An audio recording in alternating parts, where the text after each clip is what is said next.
welcome to the Good Girl Confessional podcast. I'm your host, Sandy Lowres, and the Good Girl Confessional podcast is proudly brought to us by WB40. Women Beyond 40, a great platform for women 40, 50, 60 and beyond who are kicking goals in life. If you want to join us over in our community of brilliant, like-minded women, you can check us out at WB40.com. Before we begin today's podcast, I would like to acknowledge the traditional owners of the land on which this podcast is recorded. And in our case, it is the Wurundjeri people of the Kulin Nations. I pay my respects to their elders past, present and emerging. Today in the podcast, I am very excited to welcome back to the Good Girl Confessional Tara Moss, a brilliant author, advocate, feminist, Tara wears so many hats, it's really difficult to put them all into one sentence. She is extraordinary. Last time we had her on the podcast, she was talking about her book, The War Widow, and I'm thrilled to welcome her back all the way from Canada to talk about her brand new book, which is the second to The War Widow, and it is called The Ghosts of Paris. If you haven't read this book, I will put up the links in the show notes, and please, I say, rush out and buy it. It is fantastic.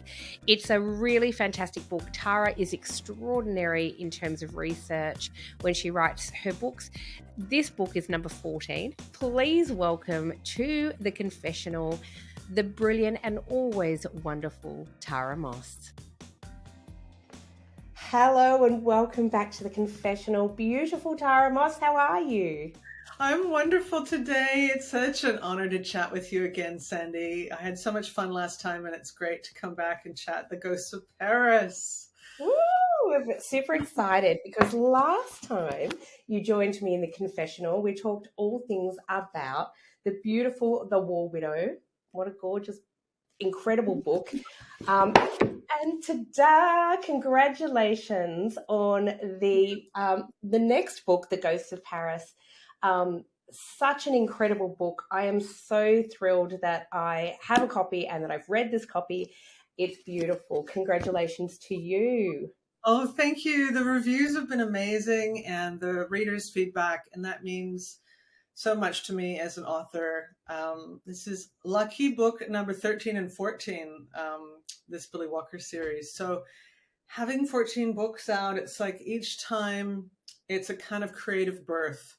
And it really hasn't completed itself. You haven't really done that birthing process until you're getting that feedback from readers, because I can write the book for a couple of years, be researching it for even longer, can be editing and working with the publishers, getting the cover together and everything. But until people are reading it, it's not real, not truly.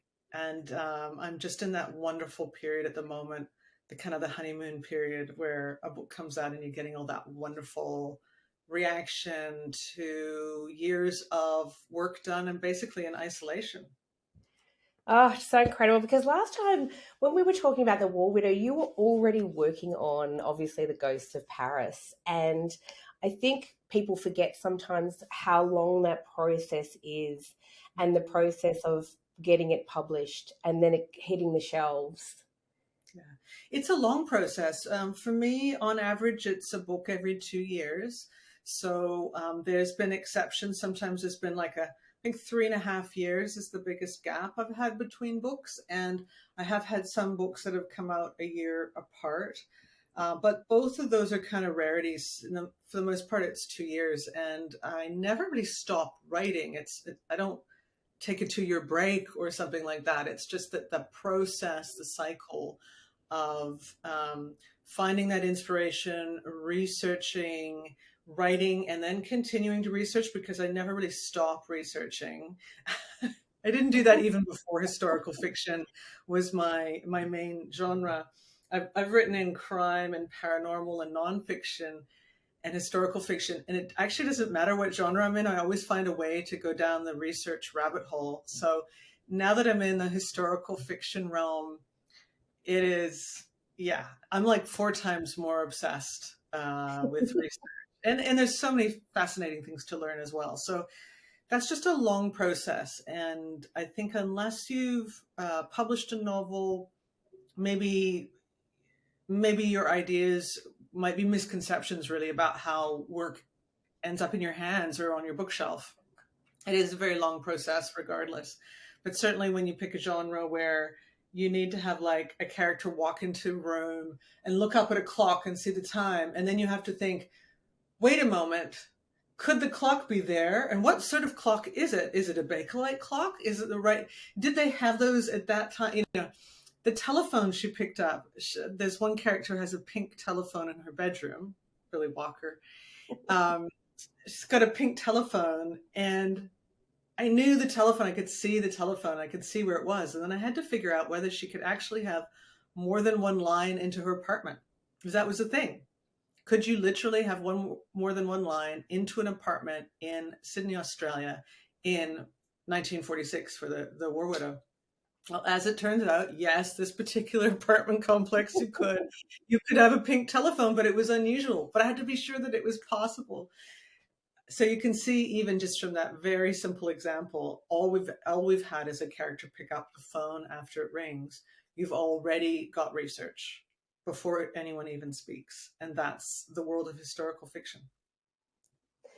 And what a beautiful job you have done. I gushed about the War Widow last time you were on, because one of the things we did talk about was the extraordinary amount of research that went into this book. And what I absolutely loved was, that the main character of this book is a fierce, strong, incredible woman, as you say, set in Sydney in 1946. So we're talking, just post-war. And what an extraordinary thing for me to find out when we chatted last time, that there were actually female detectives in that time. And while they might have been rare, they existed, and that you were allowed to do that as a job. Well, that's right. Women were private investigators during that classic, the hard-boiled era, where we are so used to Sam Spade and Philip Marlowe. Women private detectives existed. Like, they existed and practiced. And in terms of looking back to contemporary, to that era, fiction about women private eyes, I've literally found one. Like, I had great difficulty finding any work that came out at that time that was set then, that had women in the lead role. It just seemed to kind of not exist in the genre, which is really peculiar. So, well, it's not surprising, but it is peculiar. I'm sure you'll agree. Yeah.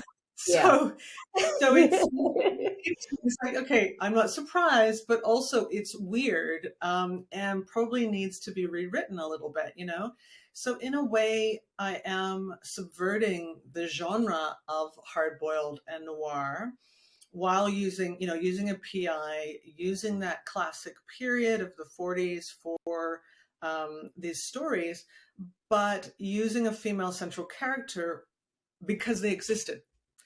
I'm not rewriting history. I'm actually subverting a genre that has left certain people out of the literary history. And that's where I think PI Billie Walker shines, or it's one of the many ways in which she shines. She shines because women like her existed, and we just haven't heard enough about them. I couldn't agree with you more. And I love that you bring your feminism and your fierce feminism to everything that you do, everything. So you create these extraordinarily strong, female, believable, extraordinary characters. And you show, too, things that they have to overcome. I would imagine in 1946, and that was the other thing, actually, and I got that wrong. So she's not a detective, she's a PI, right? Private investigator, because I think one of the things you did tell me was women were not allowed to be called detectives back in the day, but they could be private investigators. That's right, Sandy. In fact, there's a conversation that happens in The Ghosts of Paris where this very theme comes up. In fact, no one who was not a public detective, so there was a distinction in Australia between private and public detectives. If you were a public detective, you were a cop, right? You were a detective. They actually didn't let anyone who was a private detective be a detective. They banned the word. So it wasn't only women in that case, that were not allowed to say they were private detectives. Men also couldn't.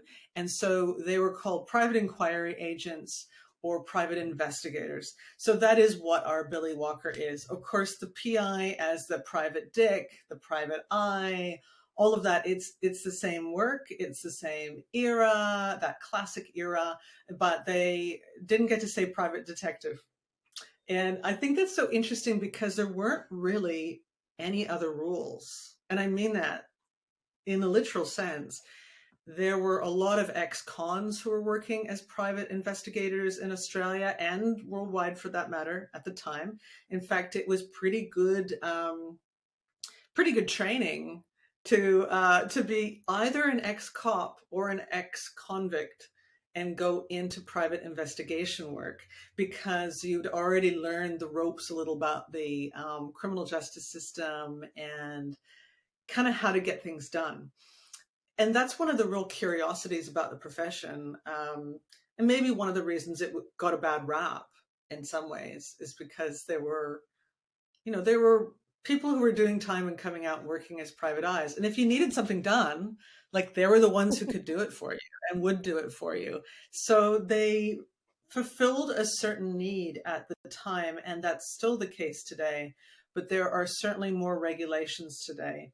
So the private investigator credentials I have, the Certificate 3, is a requirement in Australia to be a PI. But in 1946 and 47, when these books are set, there was no such criteria. You didn't need any training. You could just hang your shingle out and start. And that's one of the really interesting differences, I think, looking back in the 40s. It was a wild world.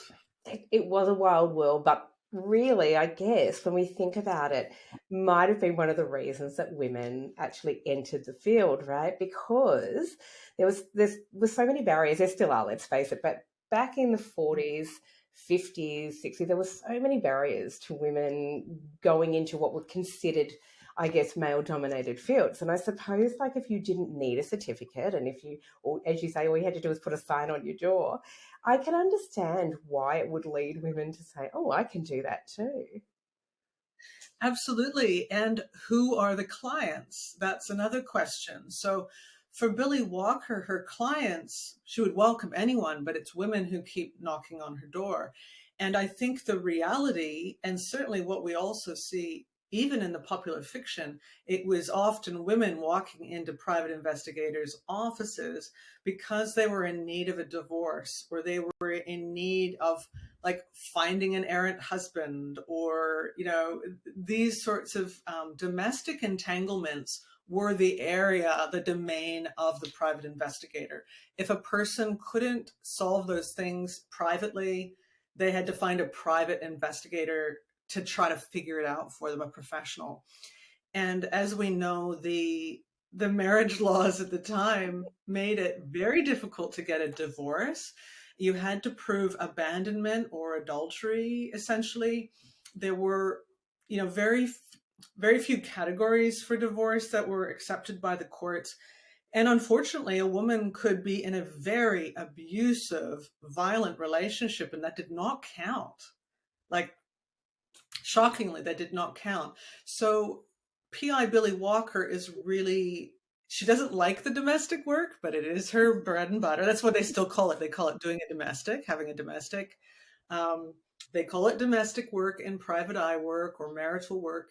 And it is the bread and butter for Billie Walker. And she is very often helping women who actually have no other way to get out of their circumstances than to use a PI. And I don't know if you're like me, but if I was in that situation, it was the 1940s, I'd be knocking on Billie Walker's door.